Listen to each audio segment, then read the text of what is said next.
दोस्तों, क्या आप भी हर महीने पेट्रोल पर कितना खर्च हो रहा है या आसानी से जानना चाहते हैं?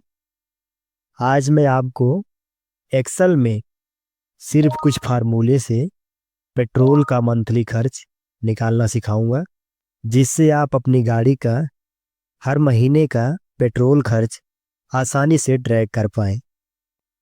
हम यहाँ पर एक नई सीट लेते हैं, इसे थोड़ा सा जूम कर लेते हैं ताकि आपको हर एक चीज़ आसानी से दिखाई दे। सबसे पहले हम लोग बनाते हैं अपना हेडिंग। हमने यहाँ पर लिखा month, vehicle name,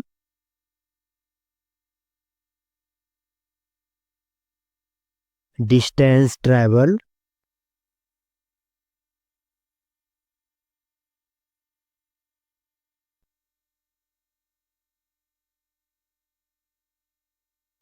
mileage,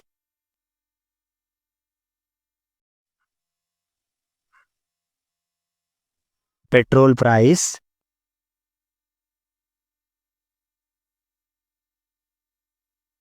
petrol consume,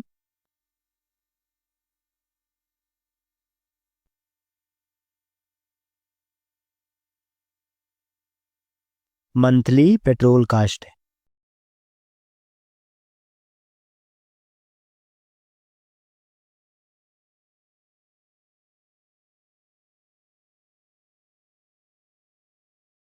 इसके बाद हम सभी सेल को एक साथ सिलेक्ट करेंगे जिसमें हमने हेडिंग को लिखा है। उसके बाद हम जाएंगे होम टैब में, यहाँ पर हम फॉर्मेट पर क्लिक करेंगे। इसके बाद हम ऑटो फिट रो हाइट पर क्लिक करेंगे, जिससे यहाँ पर हमारे सेल का हाइट ऑटोमेटिक फिक्स हो जाएगा। इसके बाद हम बोल्ट पर क्लिक करेंगे, जिससे हमारा हेडिंग बोल्ट हो जाएगा। यदि आप इसका कोई बैकग्राउंड कलर देना चाहते हैं तो आपको फिल कलर वाले ऑप्शन पर क्लिक करना है। इसके बाद यहाँ से आप कलर को सिलेक्ट कर सकते हैं। यदि आप फॉन्ट का कलर भी चेंज करना चाहते हैं तो आपको फॉन्ट कलर वाले ऑप्शन पर क्लिक करना है एंड यहाँ से आपको कलर को सिलेक्ट कर लेना है। हमारा यहाँ पर हेडिंग बनकर तैयार हो चुका है। इसके बाद हम लोग ऊपर का जो हमने रो छोड़ा था इसे एक साथ हम सेलेक्ट कर लेंगे। सेलेक्ट करने के बाद हम मर्ज एंड सेंटर वाले ऑप्शन पर क्लिक करेंगे एंड यहाँ पर हम एक हेडिंग बनाएंगे पेट्रोल कास्ट का। हमने यहाँ पर लिखा पेट्रोल कॉस्ट। आप कोई भी हेडिंग बना सकते हैं जो आप चाहते हैं। इसके बाद हमने इसे सेलेक्ट किया, बोल्ट पर क्लिक करेंगे तो यह बोल्ट हो जाएगा। इसका साइज हम थोड़ा सा बढ़ाते हैं। हमने यहाँ पर इंक्रीज फॉन्ट साइज पर क्लिक किया तो इसका साइज यहाँ से बढ़ जाएगा। इसके बाद हम सभी हेडिंग को एक साथ सेलेक्ट करेंगे। सेलेक्ट करने के बाद हम जाएंगे होम टैब में, यहाँ पर हम बॉर्डर पर क्लिक करेंगे।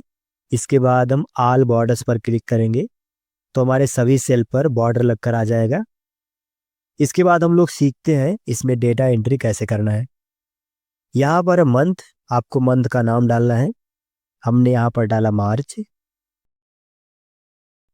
इसके बाद हमारा अगला हेडिंग है व्हीकल नेम। यहाँ पर हम व्हीकल का नाम डालेंगे। हमने यहाँ पर डाला कार। इसके बाद हमारा अगला हेडिंग है डिस्टेंस ट्रैवल। आपको यहाँ पर डिस्टेंस डालना है ट्रैवल का।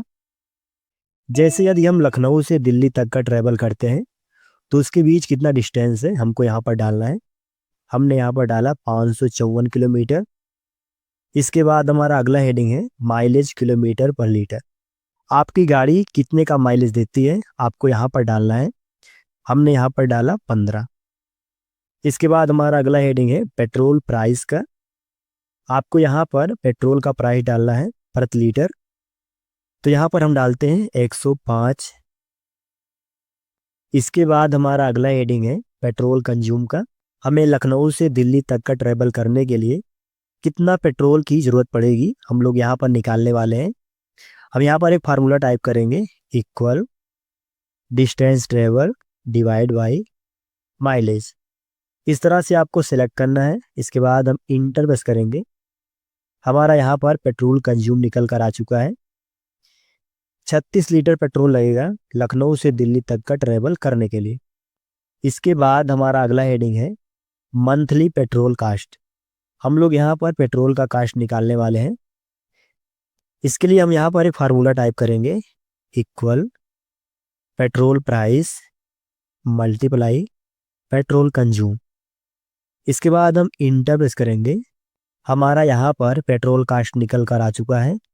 यदि हम लखनऊ से दिल्ली तक का ट्रैवल करते हैं तो हमें यहाँ पर 3,878 रुपये का पेट्रोल लगेगा, जिससे हम वह दूरी तय कर सकते हैं। इसके बाद इस फार्मूले को हम नीचे सेल पर ड्रैग कर देंगे, जिससे सभी सेल पर यह फार्मूला लगकर आ जाएगा। इसके बाद हम लोग आएंगे पेट्रोल कंज्यूम वाले हेडिंग के नीचे। इस फार्मूले को भी हम नीचे ड्रैग कर देंगे, जिससे सभी सेल पर हमारा फार्मूला लगकर आ जाएगा।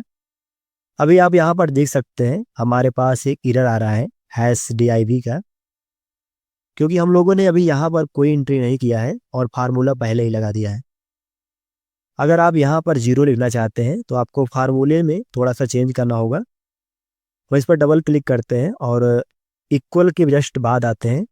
हम यहाँ पर एक फंक्शन टाइप करेंगे, इफ एरर। इसके बाद आपको लास्ट में आना है, यहाँ पर आपको लिखना है कॉमा, इसके बाद लिखना है 0, ब्रैकेट बंद करेंगे। इसके बाद हम इंटर प्रेस करेंगे। अभी आप यहाँ पर देख सकते हैं हमारे वैल्यू में कोई भी चेंज नहीं हुआ, लेकिन जब हम इस फार्मूले को नीचे ड्रैग करेंगे सेल पर तो यहाँ पर सारा एरर हट जाएगा। यहाँ पर आप देख सकते हैं हमारा पेट्रोल कंज्यूम में पॉइंट के बाद बहुत सारा नंबर आ रहा है। यदि आप चाहते हैं डेसिमल नंबर को हटाना तो आपको इसे एक साथ सेलेक्ट कर लेना है। सेलेक्ट करने के बाद आपको जाना है होम टैब में। यहाँ पर आपको नंबर वाले ग्रुप में आना है। इसके बाद आपको डिक्रीज डेसिमल पर क्लिक करना है, जिससे आपका पॉइंट के बाद जो नंबर है वह हट जाएगा। इसके बाद यदि आप सभी नंबर को सेल के बीच में लाना चाहते हैं तो आपको एक साथ सभी सेल को सिलेक्ट कर लेना है। सिलेक्ट करने के बाद आपको जाना है होम टैब में। यहाँ पर आपको अलाइनमेंट ग्रुप में आना है। इसके बाद आपको सेंटर बटन पर क्लिक करना है। यहाँ पर आप देख सकते हैं आपका सारा डेटा आपके सेल के बीच में आ रहा है। आप इस तरह से एक्सेल में पेट्रोल कास्ट रिपोर्ट को बना सकते हैं। बस आपको यहाँ पर एंट्री करना है, आपका सारा डेटा ऑटोमेटिक कैलकुलेट होता रहेगा। हम यहाँ पर एक एंट्री और करके दिखाते हैं। हमने यहाँ पर लिखा जून, व्हीकल नेम में हमने लिखा बाइक, ट्रेवल डिस्टेंस में हमने यहाँ पर लिखा 400 किलोमीटर। इसके बाद हम माइलेज में डालेंगे 45। इसके बाद हम पेट्रोल प्राइस में यहाँ पर डालेंगे 106 रुपये। आप यहाँ पर देख सकते हैं आपका डेटा ऑटोमेटिक कैलकुलेट हो रहा है। आप यहाँ पर देख सकते हैं फाइंड के बाद कुछ यहाँ पर नंबर आ रहा है, तो हम लोग इसे दोबारा सिलेक्ट कर लेते हैं। इसके बाद यहाँ से हम डिक्रीज डेसिमल पर क्लिक करेंगे, तुम्हारा डेसिमल यहाँ से हट जाएगा। यह फुली ऑटोमेटिक है। आप इस तरह से एक्सेल में monthly wise petrol cost report को बना सकते हैं। हमें आशा है आपको यह वीडियो कंप्लीट समझ में आया है। यदि वीडियो समझ में आया है तो वीडियो को लाइक करें, अपने दोस्तों के साथ शेयर करें, चैनल को सब्सक्राइब करना ना भूलें। एक्सेल में किसी भी टॉपिक पर कोई डाउट है या फिर आपको किसी टॉपिक पर वीडियो चाहिए तो कमेंट बॉक्स में हमें ज़रूर बताएं।